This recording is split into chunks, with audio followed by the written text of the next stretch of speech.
I mean, film study is a difference maker, right? And like before we even get into all the videos that we're about to go through and all the little details, the first thing that you all need to understand is film study is extremely powerful. I strongly believe that as a player, especially in high school, you should be watching some kind of film every single day, whether it's a full NBA game, it's a specific player, it's your own game. You need to be watching film. Reason being is because it gives you those mental reps. Those mental reps are going to make you a better decision maker. It's going to slow the game down for you. You're going to be able to see the things that you wouldn't have noticed while playing the game. And if Ryan and Ev want to piggyback on that, on my end, film is an absolute difference maker. I don't know if you guys have been in other Zoom calls. Film to me is extremely powerful. I watch it every day. And especially as a player, I've created systems to continue to improve, and film has been a difference maker. If Ryan, you want to add on to that. Yeah, it's a necessary part of the game if you want to get better, man. It's like, you know what I'm saying? It's like if you want to go to the gym to get bigger, right? You go to the gym, you lift the weights, but if you're still eating like crap, you're not going to get the results you want. That's kind of like going to the gym for basketball and just working on your skills, but you're not watching any games, you're not studying any players, you're not going to the gym to work on anything specific. So you're not really going to get the results you're chasing. Ryan, I've never heard that one before, and I absolutely love it, bro. Yeah, I just made it up, dude. Dude, I gotta tell you though, but dude, you're 100% right though. Like going to the weight room and not having the right diet, but then working on your basketball skills and not watching film, exactly the same. That's awesome. That's good stuff. Yeah, bro. I thought that was an easy analogy. For Ev, you got anything to add to that?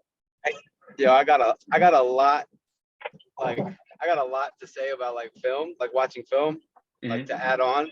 But like to keep it simple, like aside from watching yourself, like and watching like the highlights, you wanna pick somebody like that you're really gonna study that has a similar game to you. So like me growing up, I was never really into like watching like LeBron James. Like I would never watch a Westbrook because for the way I play, I'm never gonna be a Westbrook. So I always base my game on guards that play like me, like Chris Paul, Fred VanVleet. So you want to watch players that have similar traits to you and not just only watch the highlights, but you really want to watch more the full game so you can see the reads they're making, how they're acting, their attitude, leadership, not just when they make shots. Yeah. I love that, Ev, and I'm even going to piggyback on that too. So we're actually pretty similar in like, I wouldn't say just play styles, but also like just like size, physicality, and like, dude, on paper, I gotta tell you, Ev, same thing with me.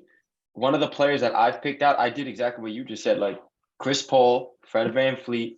I added in Steve Nash with that, a little bit of John Stockton, like, and doing exactly what you said of watching those full games, watching their reads, man. It really is a difference maker, and I look forward for you guys to see all these reads that come with watching film.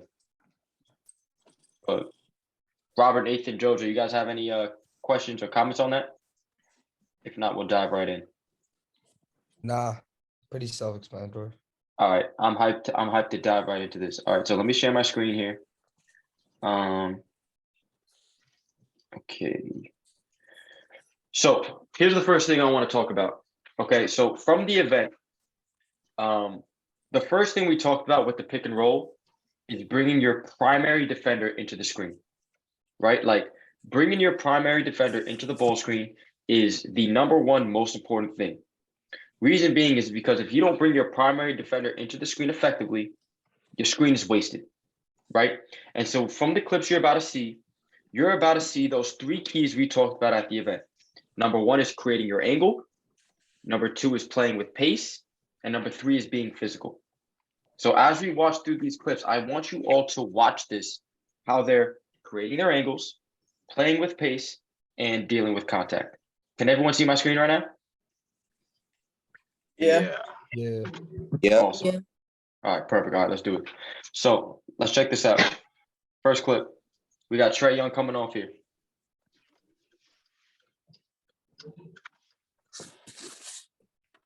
Now I've got a ton of clips. So I'm not going to stop each one, but I want you to really watch this clip. Look how he comes down the court. Capella sets that screen. He could have went off this right from the top, but he didn't. What did he do?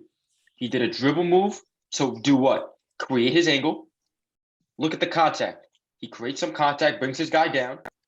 And now once there's that separation and he's got that angle, he comes off that ball screen. He's able to get his defender to trail him. He gets downhill and was able to make a play. So right then and there, you got to see everything, right? He created his angle. He stopped and started. He was playing with pace. And he created contact, came off the ankle, made a nice play. Let's see 2 clips in a row here, and then we'll stop it. Same thing. Stop, moves, creates his angle, comes off, looks to make a play.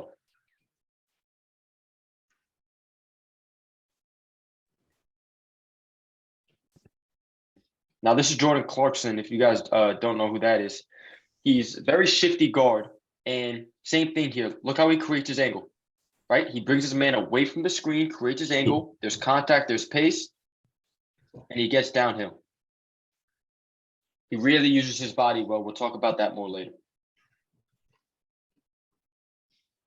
He does a great job doing that. Let's see a few more. Nice pass.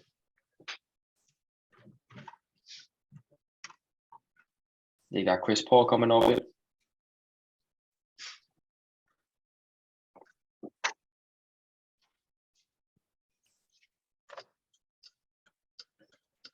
And there's that little reel. So right then and there, you guys should all see how they create angles, play with pace, and create contact, which ultimately allow them to come off that screen effectively and make a play. Now, in the future, we'll talk about how they score, the decision-making off the passes, and a few other extra keys. But I'm going to replay this mixtape right now. And I'm going to turn off the volume. I want someone to step up and ask a question. Okay, so I'm going to put this on. Actually, let's start here. Evan, Ryan, if you guys want to add anything, just add it in. I'll just keep this play going. So if Ryan, you want to talk first, or Ev? I'm gonna just let it ride. My fault. I'm like parking. Now you good. Ryan, do you have anything on it? I mean, number one thing I noticed there is the physicality. You know what I'm saying? Like the offense is initiating the contact first. He's not letting the defense get into him and bother him. And that I think with younger players at the high school, middle school level is the number one thing they do a really poor job of is being able to initiate contact with their dribble. I agree with that, man. That was just a nice push cross. One thing I would add to that is to watch how patient they are. Yeah. You know what I mean? Like nobody's in a rush here. Yes, Yeah. they're being pressured hard, but nobody's in a rush. They have the ability to go fast, slow, and then speed up again. That's all about that pace we've been talking about, guys. And it's huge. Same thing as Ryan just said, look, dealing with the contact. They're embracing that contact. They know that with the contact, they could use that against their defender, right? Help them create their angle, and now they're looking to make them play. Do any of you guys have a question on any of this or any comments? I mean, I want to say like something I struggle with is probably the bringing the contact, like actually wanting to get contact on me and not just trying to. I try to avoid it, which is like a bad thing. And also like rushing, like I rush a lot of times when like I have the ball, like I'm controlling the game. And Yeah. So one thing that I would say to you is, it's easy to say like, oh, slow yourself down a little bit. Oh, play with pace. One thing I would tell you is this, maybe we've talked about this before actually, is you've got to start playing against really good defenders that are extremely physical. Like actually, I remember talking to Ev at the event about this guy named John Petroselli. Ev, you were saying he was one of the best defenders in the world, right? Yeah, in my opinion. Right. So him guarding you, how does that make you feel? I hope he never hears this. It makes me feel, sometimes he makes me like a little rushed, but like he never really lets me get comfortable or like get in my rhythm Mm. as like the best way. Because every player I feel plays at a certain rhythm. And being a good defender isn't just staying in front and putting a hand up. Like it, once you reach the higher levels, and especially when you start, like when you're guarding someone taller than you, putting a hand up isn't enough because once they elevate, they don't even see your hand anymore. So technically, it's an open shot. So you got to do other things before they get into their shot to mess up their rhythm, bump them a little bit, throw little like fakes at them to mess with their timing maybe, and all those things are like the little other aspects that people forget about when it comes to defense. Right. And that too, like even just adding to that, like going against him, I'm sure when you get back to the games, the game feels way slower for you.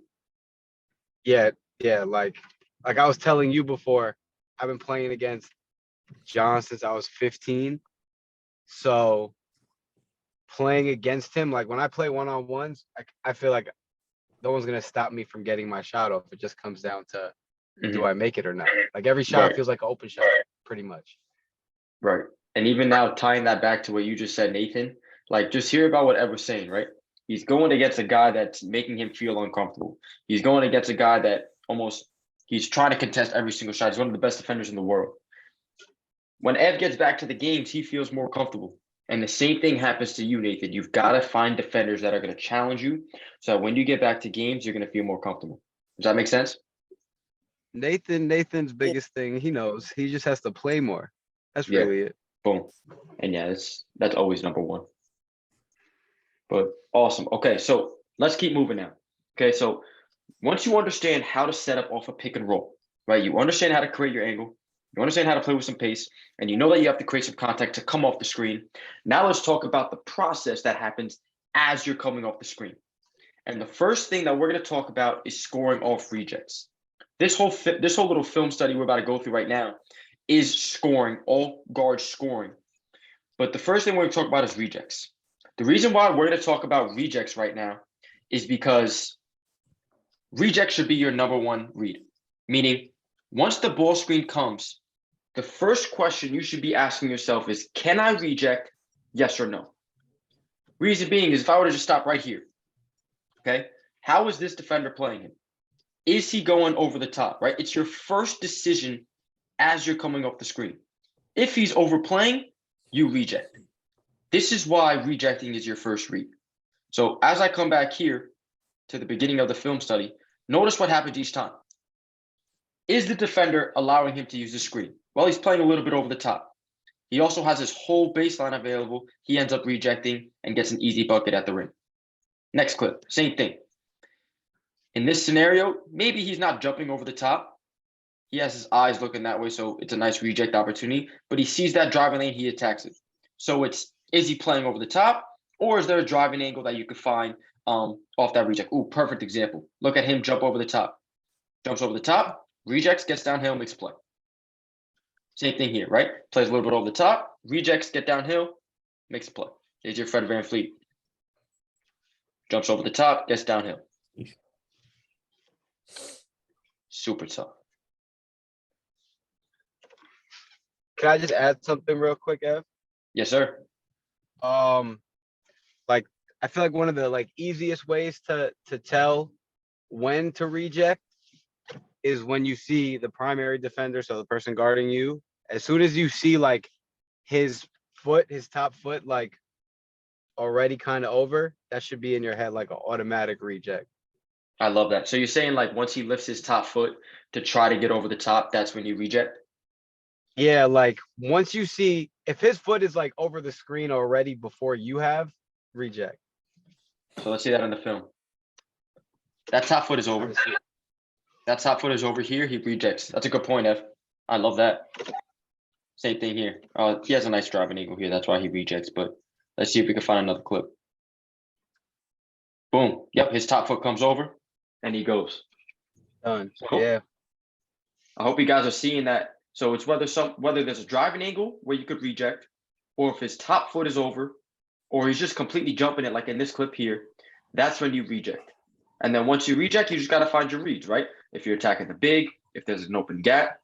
So I hope you guys are understanding, right? This is why your first read is always reject. We'll let these clips play through, and then we'll talk about what happens as you go with your other reads. I think we've got a few more here. I love watching Fred VanVleet, man.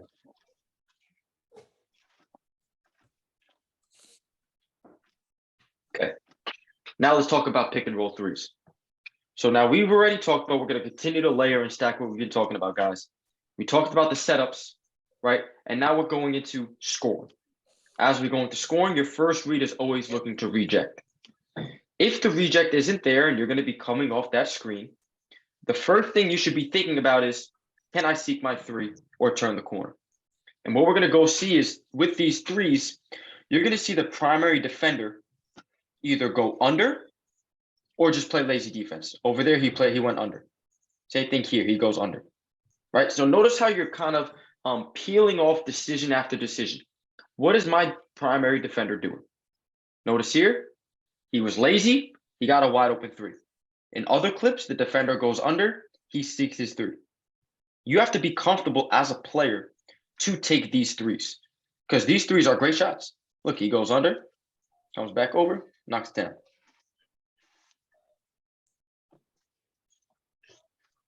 Does everyone see how he's going under? Yeah. Just want to watch a few more. As we I feel like that continue is- to. Oh my You said bad. what? Dad. No. What I were was you gonna saying? say I feel like that three where the defender goes under is like a must. You have to have. 100%. Like, Even just to I keep the get defense that. honest. Yeah, I get that look so many times. Mhm. Like as a guard, you need to make that shot. 100%. 100% Yeah, agree. that's the type of shot you got to get a lot of reps up with. Mhm. And it's a footwork thing too. Like you can play Yeah. off the 1-2, but notice how De'Aaron Fox here likes to play off that little hop. Yeah. Goes under. The one thing I was going to emphasize, guys, is as you're watching these clips again, is again we're going to continue to peel off decision after decision. Okay, the rejects aren't there. He now looks to come off the screen. The first decision that you're looking at now is, well, what's my primary defender doing? Is he going over the top? Is he going under? If he's going under, like we just talked about, you got to be able to knock down that shot. We'll let these clips run through, and then we'll talk about what happens now if they go over. And I think we'll be diving into the mid range a little bit.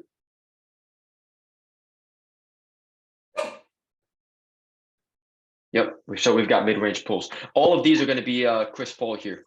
So now let's look at Chris Paul. First off, he does a terrific job setting up off ball screens. Everything we talked about with angles and pace and contact, nobody does it better than Chris Paul. Watch how he gets to his mid range after creating those good angles. Look how good his angle is. And now it literally he just goes to space, knocks down open shots. These shots are all available, all because he sets up his primary defender the right way. Comes off a nice in and out cross, gets to space, knocks it down. Every single clip, he sets up his defender, brings his primary into the screen, just gets to his mid-range pull.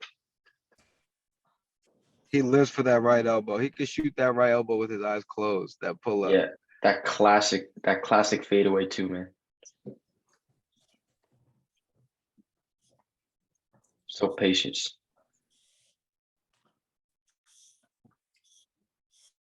He lives and dies off that.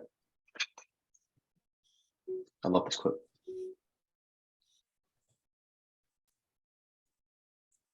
And now let's check out some floaters too. Same thing. They do a great job bringing their primary defender into the screen. Once they get their primary defender in a trailing situation, right? So their primary defender goes into the screen. Once he gets that primary defender behind him, this big man is in the dead. And now Trae Young does a phenomenal job getting to his floaters as he attacks the bigs. Just watch how every single clip, the primary defender is into that screen. He gets downhill and just make plays.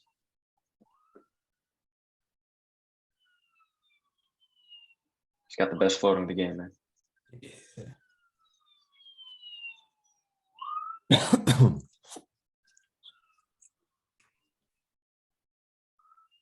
One thing that I want to note too is whenever the defender's hands are down, that's when he gets to his floater.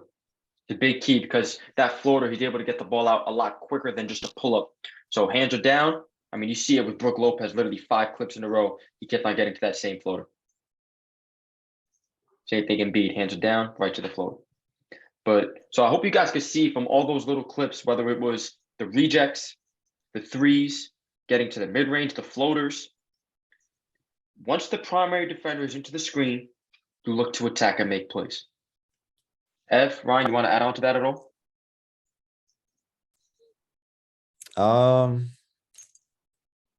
Yeah, I mean, with the Trey Young, that floater is unreal, dude. He gets it off so quick, and he can get it off jumping off either leg. He can shoot it while still going at full speed, which I think is the most impressive part. So that's big to have in your game. And then I loved what we were talking about with the rejections. What Ev brought up with the reading that top foot. That's big. And I think we're good. Continue dropping gems, bro. Ev, you want to add on to that at all? No, I think we hit everything on the head so far. Cool. All right. So now let's dive into some more passing. So the one thing that I see a lot of with newer pick and roll players is they always just look to score themselves. And it's understandable, right? A screen comes for you, you try to turn the corner, you try to make plays. But as you become more experienced off the pick and roll, you have to start being active passers. Because the pick and roll is the hardest play to defend. If you could have the ability to look and score for yourself and then also make plays for your teammates, you become a really dangerous person to guard. And so what I did is I picked apart a few passes that are very common with the pick and roll. Lobs, hitting the roller, hitting the lift man, and driving kicks. And we're just going to check out a few clips right now. Now, I know a lot of you guys are young.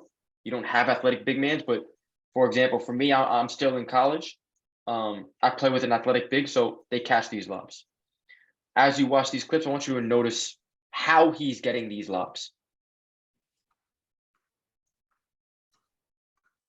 On his head. Look at this pass.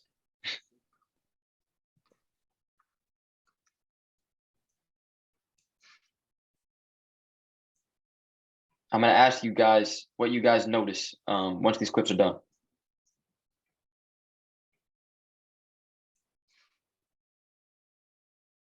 One key thing I want to say, I wanted to even say at the camp, but I don't even know if we had the chance to. Like I don't think a lot of younger players realize like plays that involve screens, like even being like the passer who's trying to hit somebody coming off a down screen.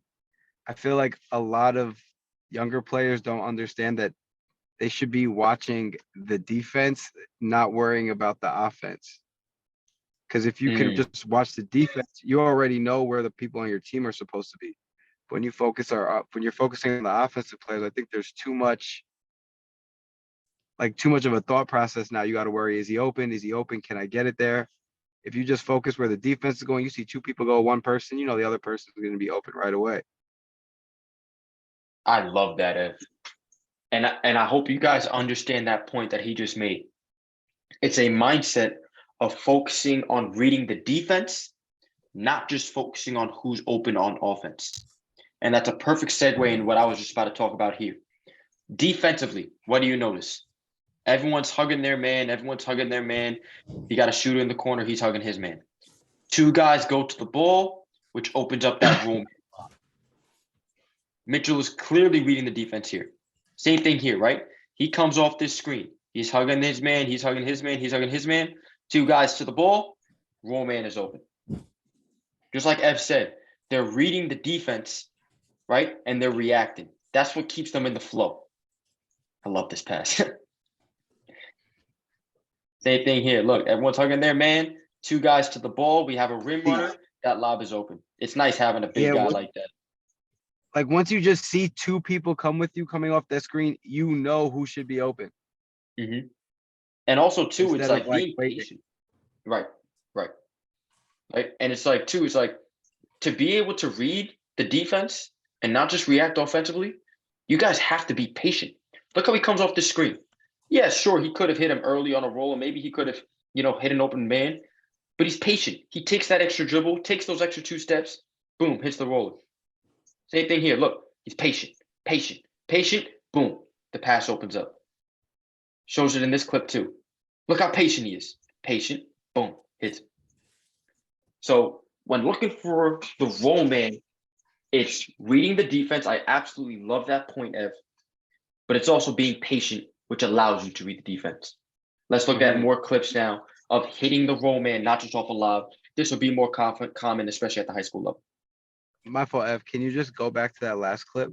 Yes, I sir. just wanted to add on the patient.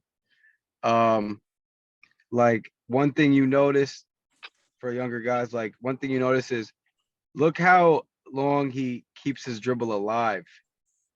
I feel like a lot of the younger kids will come off, or when player feels rushed, they'll come right off that screen and pick up their dribble and then look for somebody.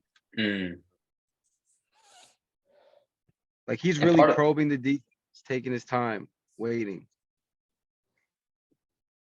And guys, you guys don't have to understand, like, that comes with experience, right? Like, I've seen Ev come off pick and rolls, and like Ev does a freaking amazing job coming off pick and rolls. Ev is patient. And Ev, you could back me up on this. That came with time, right? Oh, for sure. For Yeah. sure. Yeah. I gotta tell you, Years and like for me personally, like this is really my first year coming off pick and rolls more often. And like I just see my development with it, and it's like you guys gotta be patient, and it comes definitely with time. Let's check out more clips of hitting the roll man here. Again, you'll see the same patience. Remember, they're reading the defense. Usually that gap opens up when there's 2 guys to the ball. Nice pass.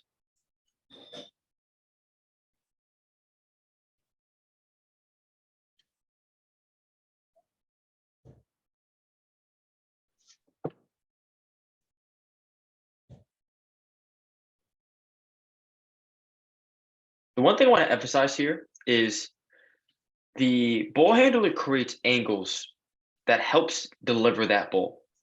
A lot of times players are always thinking like go straight downhill. And a lot of youth coaches or even high school coaches talk about just playing downhill north and south. But Trae Young, he gets into space, which opens up the angle to hit the roll man. Notice here, look, he's not going just straight downhill. He creates his angle, sees his roll man coming, which then gives him that angle to make that pass. You guys have to be willing to create angles within space, not just downhill, but into space, which opens up those passes to the roll man. And Trae Young is just a phenomenal passer. He's able to make that happen. that comes from just my fault. My Yeah, bad. no, continue, man. That comes from like the more you play in the pick and roll, like just more reps of it and understanding how to manipulate the defense to get the pass you want to move. So if Trae tried to throw that pass from where he was from the same spot, like before he crossed over, that pass wouldn't have been there. But he knew to get Josh Collins' man to get him to where he wanted to be for the angle right here. Oh, not that one, the other one. But he had to cross back to his left hand to create that angle for John Collins to get the ball. And I'm going to add to that too is he made a great point about manipulating the defense with his dribble, but also think about other ways he manipulates the defense. His eyes are active, right? His eyes aren't looking at this roll man, right? Oh, he looked at it here, but let's keep it going. Hold on. There'll be a clip where his eyes aren't just directly at the roll man. His eyes might be at the rim. His eyes might be at the shooter. His eyes might be at the lift man, which keeps the rotating defenders stuck to their guys.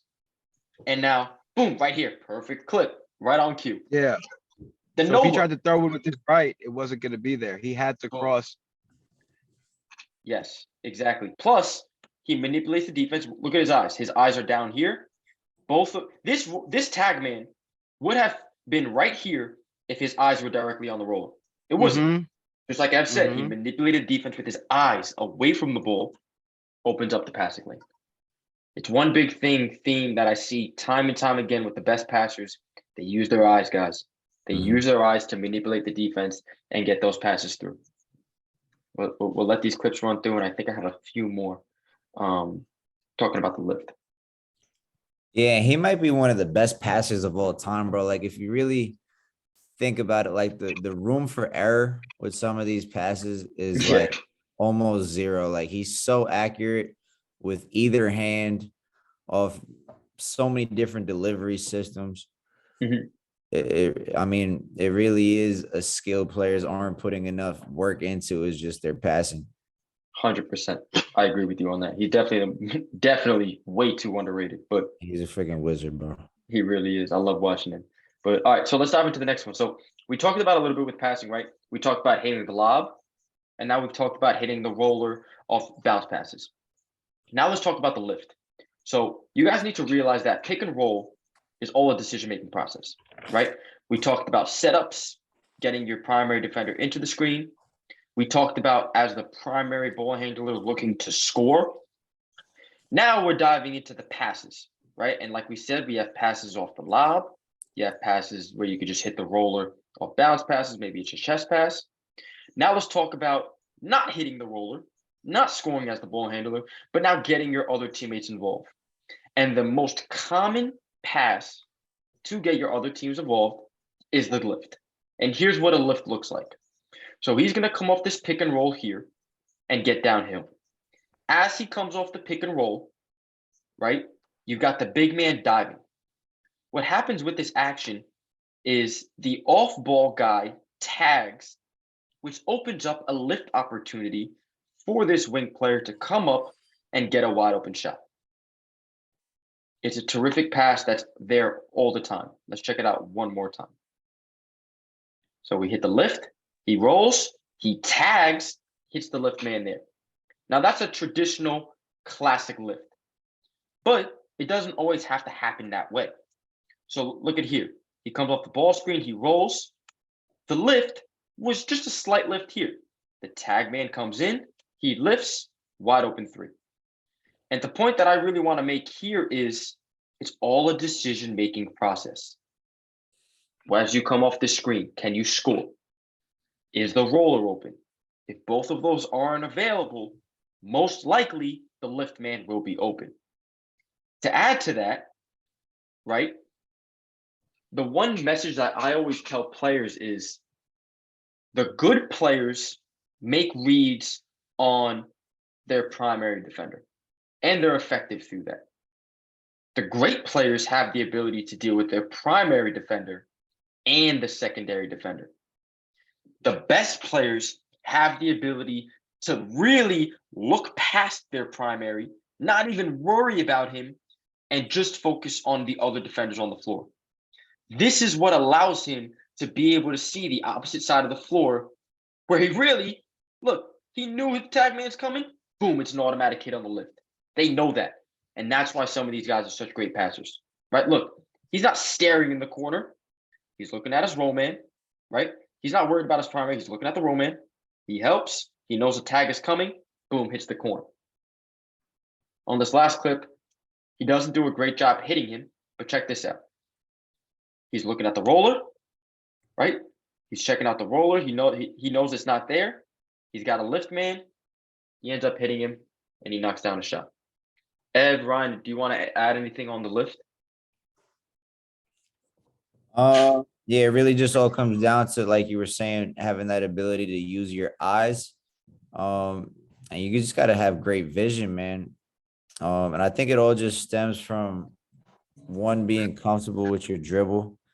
You know, you got to overcome that kind of like anxiety of the primary defender guarding you and putting pressure on you. And you got to just be able to play without any type of fear that he's going to steal the ball from you. And then, yeah, same thing with the guy who's stepping up, like the help guy that's guarding the roll guy. You can't be worried about him either. You got to just be able to read and react.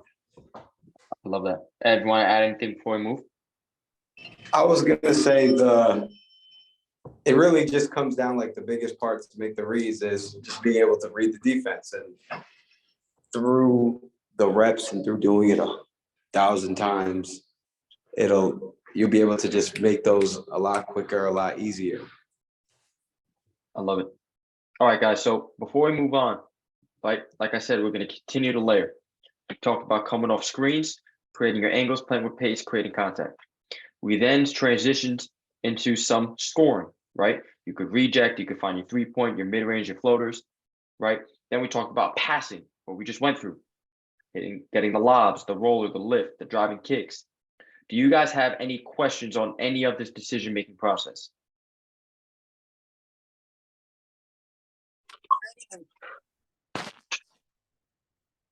What'd you say?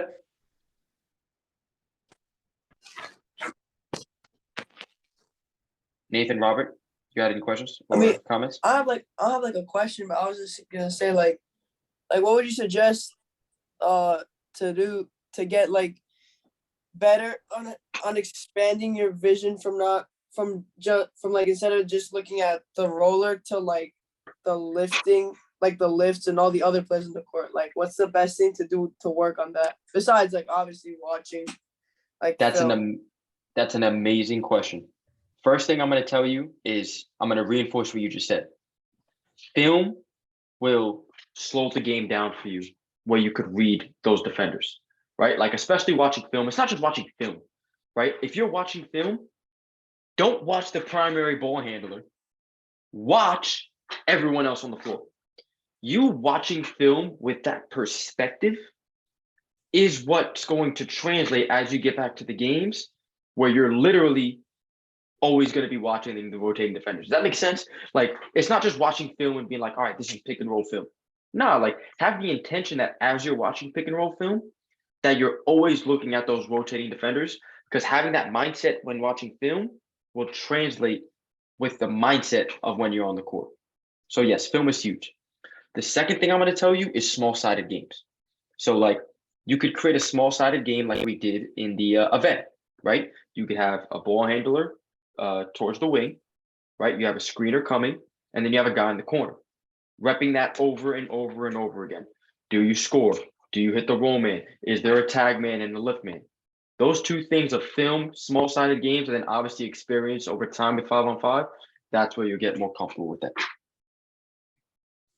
And also, I mean, like, what would you say is the best way to get out of the mindset of like, because like when I call for a screen, the first thing that goes to my mind is like I'm calling the screen because I want to score, and like you said, like it's you can obviously score off the screen, but it's good to also have in the back of your mind that it opens up like for every other play on the court. And like what would you say is the best way to get out of the I'm gonna score off the screen mindset to like I might score or I might have to kick it out to someone?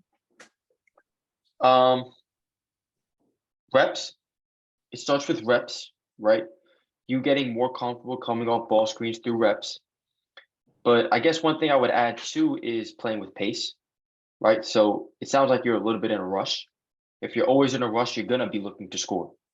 If you have the ability to play with pace, meaning you have the ability to slow yourself down, it will give you that time to make more reads on the floor. Yeah, I mean the pace, like I'll admit, like I'm not the best at playing with pace. Yeah. So You're also young, man. It takes time. But the one advice I have for you to improve your pace, and it's something that I still do within my practices, is give yourself the intention to play with pace with all your drills. So for example, let's say you're doing a cutting drill in practice. Don't just sprint to the spot and cut out. No, play with pace, right? Slow into your setup and then explode off. You just play with pace. Maybe it's you're coming off an off-ball screen, right? Play with pace off that, where he sets you a screen, you set up and explode off that. So now with your cuts, you're coming off screens, you're playing with pace. Then when you have the basketball, let's say you're doing a ball handling drill and you're changing direction, well, don't just boom, change direction, boom, change direction, boom, change direction. That, if anything, that's building poor habits of you still speeding up. Instead, slow yourself down, right? Quick, slow, quick, stop. quick, slow, right? So like as you're in practice, as you're in your workouts, try to play with more pace and eventually it'll help you translate to the game. Yeah. Cool. But let's keep on moving here, guys. Wait, Ev, my bad. Yeah. Right before you start, I gotta get off. Yeah. No I'll see worries, you Ev. guys. All right, I appreciate you coming on. Thank you, man. Always. All right, so let's get it, guys. So listen, we dove into a lot of stuff. We talked about the setups. We talked about scoring. We talked about passing. Now I want to give you guys a few extras to think about. First thing we're going to dive into is putting your player in jail. Meaning, as you're coming off this screen, notice how he holds his defender and then he gets up into his shot. So he comes off the screen. His defender is behind him. He puts him in jail and looks to score. It's a great way to slow yourself down, but also give you more time for the play to develop, right? So look, he holds him. That's not the best clip. I think there's a better clip here. Look, he holds him, and now look how the play's developing as he holds. He could have just sprinted into space. He didn't. He holds him, which allows the roll man to come down and allows this guy to lift. It's a great tool to have in your bag, putting the defender in jail. Mhm. And from a defensive standpoint, there is nothing more frustrating. You know what I'm saying? Because if you get really good at this, you're gonna draw a lot of fouls. It's extremely hard to like once you're on the offensive player's back and they're really skilled with their dribble, it's really hard to get back in front of them without fouling. Yep. So, like Ev was saying, if you could have this in your bag, it opens up the game a lot. For sure. It's something I'm definitely still trying as a player to add. Yeah, me But too. as you guys can see, but as you can see with Jordan Clarkson, man, like look how he's just physical, right? He's embracing the contact, he's allowing plays to develop, and it's a great way to get into your floater and pull-up game when coming off that screen, especially as such a talented scorer as Jordan Clarkson. I love this. This is this clip. This is just a perfect clip. He sets up his defender, creates contact, knocks it down, and one. We're then going to go into number 2 of rescreens. So we'll allow these to go through and we'll talk rescreens. As you watch these clips, just see how they rescreen, right? Like every ball screen doesn't have to lead to a play. If you feel like you didn't come off the ball screen well enough, use a rescreen. There's nothing wrong with you coming off a screen, telling your big to come back and use that screen again. If anything, it could lead to another switch. It could lead to a different angle opening up. It could lead to a lot of additional opportunities for you. I highly recommend starting to use these rescreens in games. One thing I'm going to note as well is notice how when he rescreens, he has a new angle coming off the ball screen, right? Even right here. Check this out. His initial coming off the ball screen wasn't the best angle, right? So he was setting that screen. He didn't like the way he came off. He also played very good defense. He now has a new angle, which brought the defender into the screen better, and he was able to score. You'll see that a lot with rescreens as we go through. We'll go through all the clips again. All right, so let's talk about these rescreens. Check it out, right? He didn't have the best angle coming off that screen. Now the rescreen opened up the new angle. Same thing here, right? Didn't bring the defender to the screen. The rescreen opened up everything for him. He was able to get into a good shot. It's a terrific tool that you guys should start adding.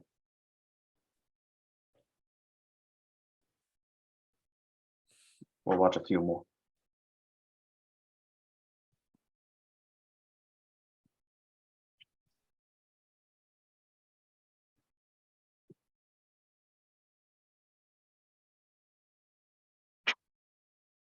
One thing I think Trey Young does an exceptionally well or an exceptionally good job with as well is using his off arm. He's Most so definitely. active with his off arm. Every time he initiates contact, he's using it. Especially too, like even off the pick and roll, if you got your off arm active to help you off your setups or off your drives, plus you have your screener, it's a frustrating challenge for the Yeah. defender. Yeah, most definitely. It's part of being physical. But okay, let's dive into extra number 3. So we talked about putting your player into jail, talked about some rescreens. Now what I really want to emphasize is trusting your role man. I'll let these clip roll as I explain this, but there's going to be situations, guys, where you have an extremely talented role man. All of these clips are with Jokic. Jokic was a freaking MVP of the NBA. It's foolish as the ball handler to think you always have to make the play, especially when you've got a talented role man. And yes, you might not have a Jokic with you, but I'll tell you this. Notice how these clips, most times there's either a hard hedge or a double. If you as a ball handler feel like you always need to make a play, 1-on-2, you're going to struggle. This is why you have to be able to trust your role man. When 2 guys come to you, hit your role man off the short roll, hit your guy, whatever it is, and allow them to make plays. I'll go through all these clips again, right? Notice, look, he's going to come off this screen. There's 2 guys on the ball. Hit Jokic off the short roll, allow this very talented player to make plays. Same thing here. 2 guys onto the ball. Yeah, sure, he could have kept it, but why would he keep it when he could just allow Jokic to make a play? Becomes a 4, 1, 2, 3, 4 on 3. And he just makes the easy passes and he just downs up his guys. Same thing. Look, 2 guys to the ball. You hit your roll man. It's 4 on 3. It's a defensive scramble, and he just picks them apart. Trusting your roll man is huge, guys. I'm also going to mention too. Notice how he gives it up to his big man. Right? He's not throwing him bounce passes to his feet. Throws it up to him. Allows him to catch it high where he's comfortable. Then he makes plays. We'll allow these to play out here.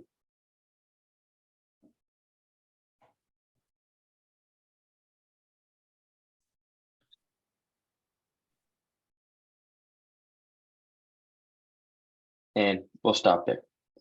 So you guys were just throwing out a ton of information, right? Like if we were to just recap this whole entire Zoom call, we talked about the power of film study, number 1. Number 2, we talked about the pick and roll setups, creating your angle, playing with pace, creating contact, being patient, right? Once you understand how to set up your defender, then we go into the pick and roll score, right? Understanding that your first read is the reject, right? If you're not rejecting and then you're coming off, is your defender going under? Is your defender being lazy? Can you get it to your 3-point? If you brought your primary defender into the screen well enough, maybe you could get to your mid-range, your floater, your layups. And then it's the decision-making process as a passer, hitting the lobs, hitting your roll man low, hitting your lift man, kicking as you drive. There's a lot that goes into it. And then with all the extras too, right? Being able to put your defender in jail, right? Using the rescreen if you didn't come off well enough, trusting your role. There's a lot that goes into the pick and roll, but it's just extracting it and continuing to watch it, learn it, apply it. And over time with reps, you'll be able to master it.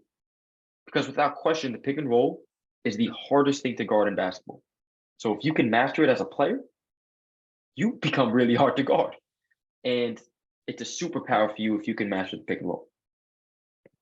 Ryan, do you want to add anything to that? Yeah, miss. Listen, if you want to play at the higher levels, high school, college, the pick and roll is something you're going to have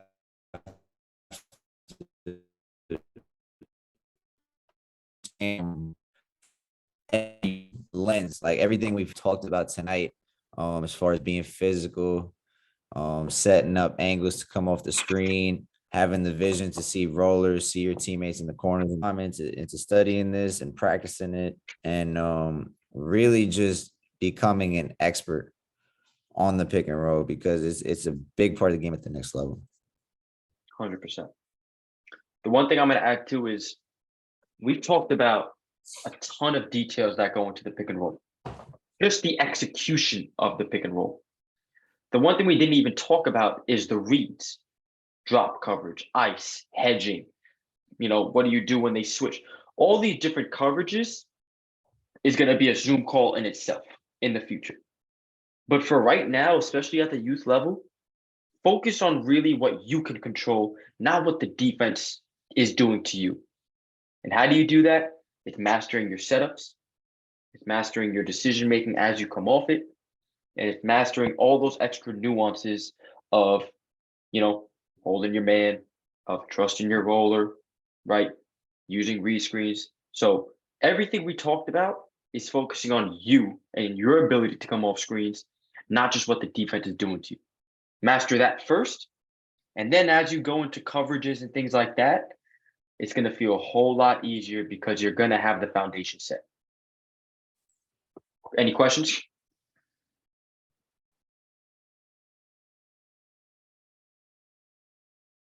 I was gonna say like, Yep. because you said like, there's gonna be like different reads, like the players might switch. Because like I noticed like most of the clips in the that we watched today were like some defenders didn't have like good communication and they wouldn't screen, so they wouldn't switch. So someone would like be open because of bad communication, or like the open threes.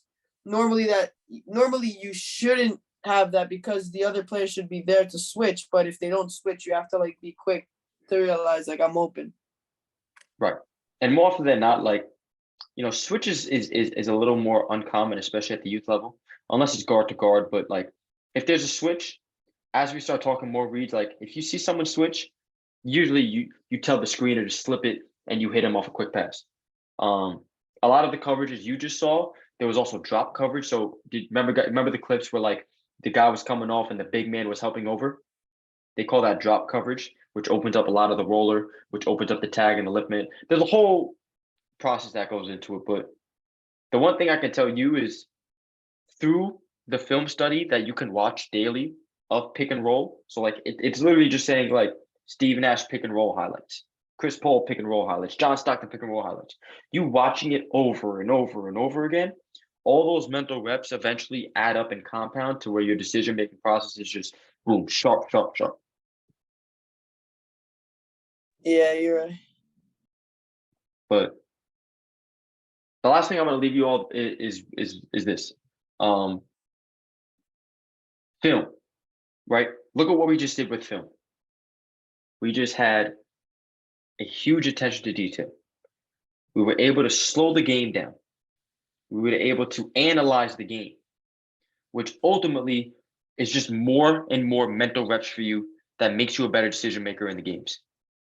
Watching film is key, guys, and I hope that through this Zoom call breakdown, you guys can see how powerful it could be for your game. Ryan, any last closing remarks? Yeah, I'm thinking back to the beginning of the Zoom call when Evan was talking about, studying players that you can model your game after. They have a similar playing style to you and stuff. And I think that's so key, because certain reads that like Fred VanVleet is making and stuff, like he's very, very quick. Trae Young is very, very quick. You know what I'm saying? So if you don't have that foot speed and you're not super, super quick, then don't be afraid to study like slower guys. And understand too, like all the highlights we watched tonight were NBA highlights. The pick and roll game is a lot different at the college and high school level, where like Ev, you mentioned the drop coverage and stuff. Like there's like almost no drop coverage at the high school and college levels. So you have to study them and study how these guards kind of read it. And if you are a little slower and you can't make these like just blow by your man quick reads, then you're gonna have to learn how to be physical. You know what I'm saying? And maybe if you are fast, but your problem is you get sped up and you get rushed a little bit, maybe you got to learn to change pace. You know what I'm saying? So there's so many little skills you can work on with your ball handling, your passing, and just everything that'll kind of slow the game down. But one thing I think we showed them tonight is how valuable studying film can be. So Ev, I want to congratulate you on another great job, man. I appreciate you hopping on, Ryan. You always providing a ton of value as well, man. But guys, you have any final questions before we hop off? All right, then we'll close it up. I appreciate all of you guys jumping in today, man. It was another successful Zoom call. It's something we're gonna continue to do, man. We want to provide value to all of you. So we look forward to seeing you guys on the next one. Cool. Awesome. Thank you. Later, Thank boys. All right, guys. You guys have a great night. Thank you. You too. Yes, sir.